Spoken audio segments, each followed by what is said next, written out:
rations or ammunition, they would be dropping a mailbag. I was surprised one time when the Class A agent, which is a fellow that comes around to pay people, came to the field and handed me a bag of backlogged letters. So I had about 30 letters all at one time from my family and my wife and everything. Yeah. And how long did it take usually to get a letter from home? About 2 weeks. Yeah, yeah. Not bad turnaround. I recall one time writing on a C ration, and all you had to do is write your letter. Didn't require any postage. Hand it to a helicopter pilot, and it would literally get to the United States in a week. I remember in my time in service, mail call was always one of the most popular times, and I'm sure that's the way Big it was. morale booster. Yes. Yeah, it was. It really was. Of course, no cell phones at the time, but did you occasionally get to talk on the phone with your family back home? Well, to be perfectly frank, the only time I got to talk back to the States was when I was in the hospital at Camp Zama, Japan, recovering from one of my wounds. So there wasn't any telephone conversation out of Vietnam for us. What's your favorite memory, Steve, from serving in the Army with the Rangers? Well, actually, I think my pride in the way the Vietnamese Rangers were able to integrate with the total effort in Vietnam, so that there wasn't any disparity. It wasn't Americans and it wasn't Vietnamese and it wasn't Koreans, because we served with the Koreans also. Everybody worked together like a finely tuned machine, and that impressed me because, as you well know, the United States Army is a team. Right. And the Vietnamese Army was a team, and we integrated our teams. Explain exactly what you did as an advisor with the Vietnamese Army Rangers. I was the link between American assets and the Vietnamese battalion with which I served. I had an opportunity to both be an assistant advisor where I could participate in the tactics, or as a senior advisor where I helped with the command and control of the battalion. And that gave me opportunities to talk to the U.S. Air Force, the Vietnamese Air Force, U.S. Marines, because they had the big 8-inch howitzers, the big guns. And then, of course, the Navy Corsairs were always wonderful to see coming in across the treetops.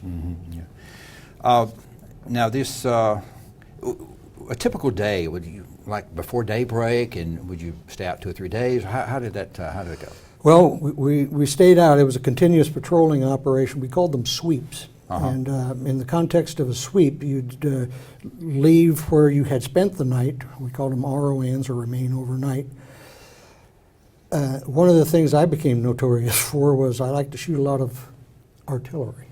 And so every day before we left, the night before, I'd done pre-plans in case we were attacked. But as we were getting ready to leave, I'd shoot those pre-plans and kind of clear the perimeter from anybody that might be watching us. Right. We'd go out and patrol all day. We'd take a break for lunch, about an hour and a half, because we had to cook everything that we had and heat our rice. And then in the evening, about 4 o'clock in the evening, we'd close into the RON and set up our defensive positions. So that was day after day after day. Did you learn to like Vietnamese food, or did you eat a lot of that? I ate a lot of it, and I was just telling my wife the other day about the little peppers. Soldiers would pick these little red peppers, and then they'd put them in everything. And the logic was, rice is bland, but you got to do something to spice it up. And it was hot. Did you speak fluent Vietnamese? I did, and that was thanks to what they called the MATA course at Fort Bragg. MATA was the Military Assistance Command's training course for officers enlisted. And if you graduated from MATA, you could speak enough Vietnamese to get along. And after you were in Vietnam and started working with your counterparts, you gained enough in reading and writing to get along also. Steve, you were awarded our country's 3rd highest medal for valor, the Silver Star. Tell us about the battle or combat action that led to you receiving this medal. I'm often asked about that, and one of the things that I emphasize is I didn't go into the battle thinking I was doing anything brave. I was thinking I was doing my job and participating with the team. This was an ambush. It was a battalion-sized ambush, and it was something called a horseshoe ambush, where we had people in front of us and on each side of us. There were lots of casualties. And my first instinct was, let's get out there, because part of my job was to make sure casualties were evacuated and to make sure that the assets, artillery and air power, were brought to bear on the enemy. In that particular case, it was a battle that lasted 32 hours. We got about 40, roughly 40 odd some Vietnamese bodies on the battlefield, which is unusual because they usually drug them off and remove them.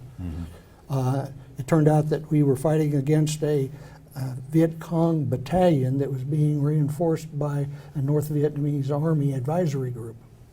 So it was a tedious battle, and one of the things that really made me appreciate the Air Force was they responded almost immediately. They stayed with me. I can mention something that I really, really think is important. There was an airship called Spooky, and it had a howitzer. It had a 20mm cannon Gatling gun, and it had 50 caliber machine guns. And if a Spooky came on station for you, if you could identify where the enemy was, they weren't there after the passes from the Spookies. What part of Vietnam was this? Well, the interesting thing about Rangers is a Ranger battalion could serve anywhere in the 4 corps of Vietnam. I spent most of my time down in 4 Corps or the Canal Peninsula. I see. Now share with us, or who prepared you, Steve, to take the actions you did in that situation?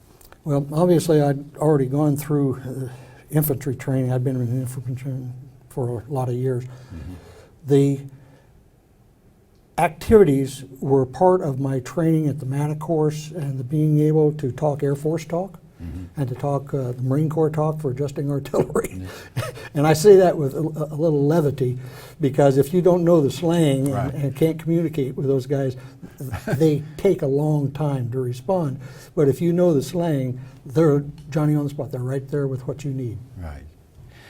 How would you describe to young people what it's like to serve in a war zone? The thoughts you have of possibly being killed or wounded during a battle? Well, one of the questions I'm often asked is, were you afraid? And I kind of make a discrimination between afraid and scared. Afraid is something that you think about beforehand and you probably won't do what you're thinking about. If you're scared, you start out scared, but then it just melts into doing your job. And that's what I did. I did my job. Yeah.